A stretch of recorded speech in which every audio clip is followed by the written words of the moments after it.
What do you do when you see a friend shoplifting? When you see a neighbor mistreating their children, a coworker stealing, a classmate cheating, a friend's partner betraying their vows? What do you do when you see a spouse overworking, a family member drinking too much, a teenager taking up smoking, an aunt addicted to opioids, somebody that you love clearly engaged in self-destructive behavior? According to this passage, part of being a community, part of being the faithful church, is dealing with these kinds of difficult situations.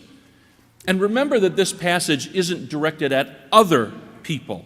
Jesus is not trying to turn us into finger-wagging, tongue-clucking moralists, self-righteously always pointing the finger of disapproval outward, at them, never at ourselves. No, this is the same Jesus who reminded us of how much easier it is to spot the speck of sin in the other person's eye than the log of spiritual blindness in our own.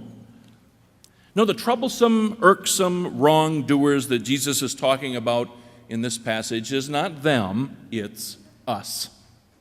This is about when we act in inappropriate ways that harm others or ourselves. This is about teaching us to be a faithful community.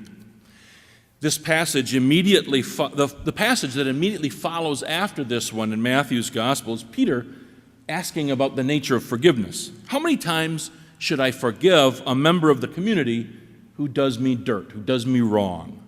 7 times, Peter asks? No, says Jesus. 77 times. In other words, over and over and over again. We are to be a forgiving people, a reconciling community of love and acceptance that also has the courage and honesty to deal with conflict, with one another's and our own human failings. We are to do it face to face, person to person, according to this passage, and we are to do it in partnership with others, even as a whole community when our first attempts at reconciliation fail. This morning, we're turning our attention to one of the most difficult, traumatic, and hurtful sinful situations that we encounter in the community: domestic violence. I've asked 2 of our church members to speak this morning, offering their perspective and experience as they have worked to confront this evil. Tracy Plumman serves as coordinator of community education at Harbor House here in Appleton. Tracy.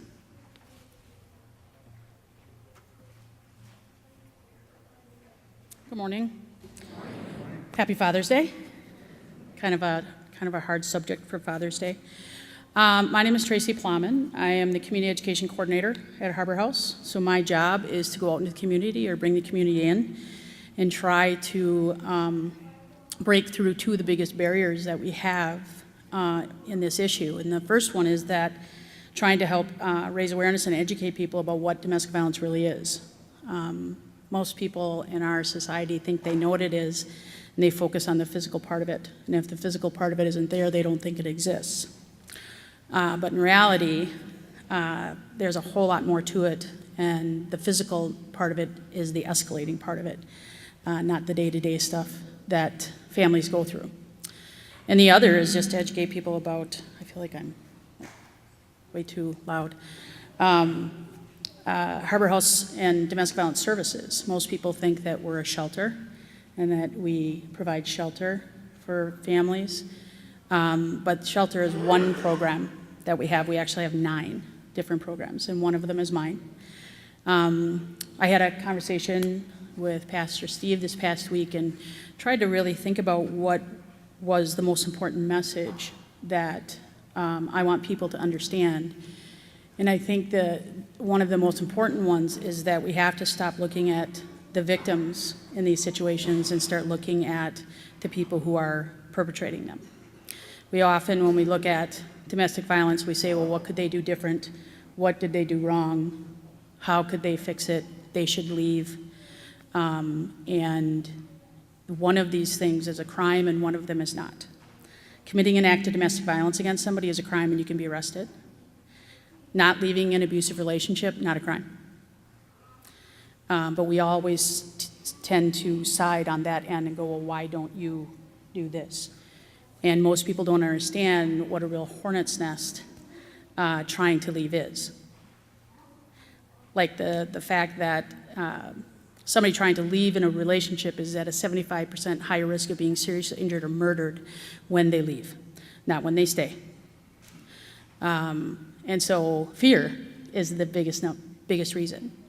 When I go out and I do my speakings, I often tell people the number one reason that victims stay is because of fear that something's going to happen to them.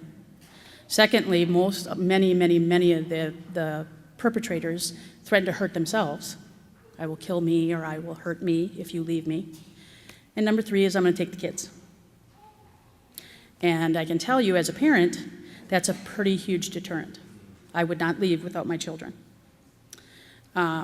So it's important for people to, what Steve was saying, is to understand that our job as a community is to support and surround the victims, meaning the children also, with support and services, and kind of walk through the mud with them, and then hold the people doing the abusing accountable, which is the one thing we do not do, and we have to start. When you see it, you have to say something. And if we did start doing that as a community and not shying away from it, I think we'd get a lot further. I spent the first 10 years at Harbor House, I've been there for 14, as a children's advocate. And in that time, I worked with over 2,500 children from our community who are dealing with this issue. That's just me, one employee at Harbor House. That's a lot of kids and a lot of families. And unfortunately, those kids, many of them, if we don't do some intervention, end up continuing the cycle of domestic violence because it's all they know.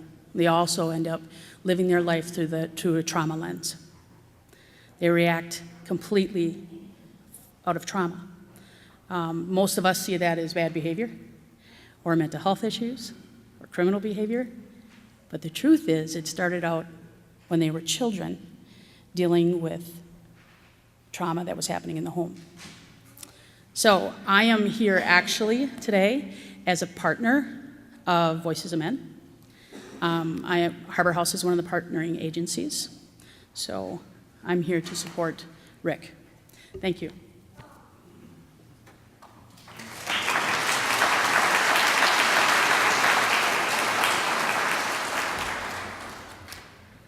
It's wonderful to have a great partner and a series of partners in the work that we're involved with. As part of the First Congo's summer theme of face-to-face relearning relationship, I wanted to speak briefly to you today about my involvement with Voices of Men and what that program may offer to the men of our church in dealing more effectively and compassionately with the issues of sexual assault and domestic violence. This speaks to our ability to act individually as well as in concert with others when we see something that desperately needs change. The women and children in our lives are very precious to us. We want only the very best for them. Unfortunately, we know that all too often that may not happen. People may be disrespected and vulnerable to the ravages of domestic violence and sexual assault. The statistics are painfully clear, and I would ask that you listen carefully to them. 44% of the victims of sexual assault abuse are aged 10 and under. 1 in 3 girls and 1 in 7 boys will be sexually assaulted by the time they reach 18. 20 to 25% of women who spend 4 years in college will be sexually assaulted during that time. Even though we know that the vast majority of men would never do this, roughly 90% of the perpetrators are men. This is a men's issue. It's not just a woman's issue. These problems are in the news all the time. They are a problem nationally. They are a problem locally. And statistics would unfortunately suggest that they are a problem within our congregation as well. There are 4 local agencies that are actively involved in educating about these issues and with supporting the survivors of these tragedies: Christine Ann Domestic Abuse Services, Harbor House Domestic Abuse Programs, Reach Counseling, and Sexual Assault Crisis Center. They are all run by very capable women. And about 10 years ago, these leaders began to ask, where are the good men? How come we rarely hear them speaking about these issues?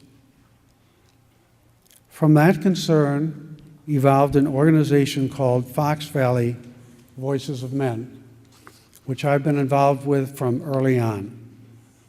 For each of the last few years, our call to action community event has attracted roughly 1,000 attendees, 300 of which are young men from our local high schools. Adult men and young men need to hear these messages. Voices of Men's mission is to work with men and boys to help change what's known as the man box culture, which can strongly influence how men and boys are allowed to think, feel, and act. When you're trapped in the man box, you often feel as though you're privileged, that being a tough guy is good. Anger is acceptable. Tears certainly are not. And women and girls are ultimately looked upon more as objects than as equals. The results of this over time can truly be devastating. What can we men of First Congo do about this? We need to become better informed, more articulate and outspoken about these issues, and hopefully actively engaged in dealing with these challenging problems. This fall, we plan to start a men's discussion group to help bring about positive change, help men understand more clearly about this issue. In the narthex, we put together information for you to look at. Harbor House has some information as well. There's a sign-up sheet for those who would like to join us in this learning journey this fall, and I would encourage you to do that. By the way, one final comment. Tracy spoke first, and it's the tradition in Voices of Men to listen to women before we speak. And that's why we honor that tradition, and we hear her words before men presume to speak about this issue. Thank you for your interest and your concern, and God bless you all.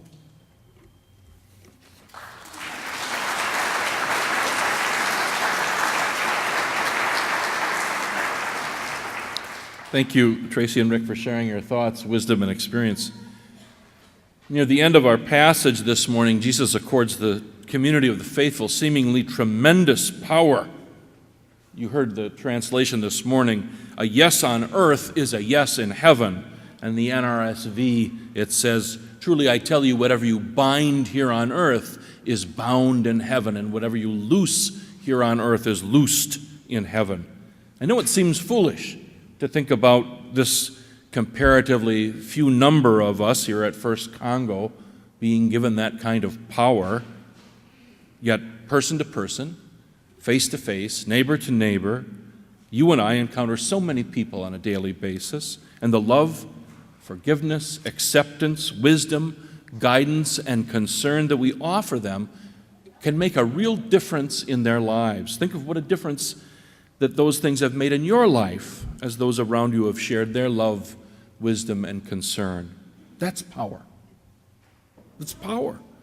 Maybe it's not the way the world understands power, expressed as bombs and guns and money, as capacity for violence and coercion, but it's the kind of power that Jesus exercised in word and witness, in loving self-sacrifice, in peaceful living. May we follow Christ's example as we walk this earth in heavenly ways. Amen.